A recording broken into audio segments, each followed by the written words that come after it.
Kelinlar 3 toifaga bo'linadi.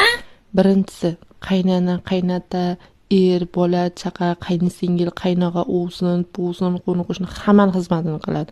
Do'ndiradi, pishiriq, hamma oshxonani tinchitadi, uyni tinchitadi, bolalarni yuvib taraydi, hamma yoqdan zo'r bo'ladi. Birovdan rahmat eshitmaydi. Doim gap eshitadi. Doim dashnom eshitadi, lekin hech kim rahmat demaydi. O'ziga qaramasa qaramaydiki, kiyimini almashtirmaydiki, ularni ozoda tutadi. Chotki qilib uy ro'zg'orni qarab qo'yadi, lekin hech kim unga rahmat aytmaydi. Ikkinchi toifadagi kelinlar na ovqat qilishni biladi, na tozalashni biladi, na kir yuvishni biladi, lekin o'ziga chotki qaraydi. Soch, tirnoq, ukladka, xullas hamma yoqni joyiga qo'yadi. O'zini sevadi. Birinchi o'rinda o'zini qo'yadi. Qolganlar ikkinchi o'rinda ham bazdaji. Qolganlar u uchun yo'q, tufu.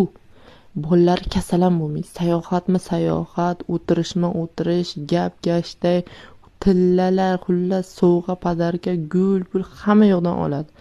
Xudo siylagan bular. Ikkinchi toifadagi kelinlar hamma yoqdan bor. Lekin ro'zg'orda borsiz, kulgiz qistaydi uyga borsiz. Bunaqa kelinlarga qaynana, qaynota ham gapirishga o'ylanib turadi. Shuni aytgan, degan. Bitta gap gapirishdan oldin o'ylanadi. Uchinchi toifadagi kelinlar arosatda qolgan kelinlar. Yo aqli bas, yo bag'li bas.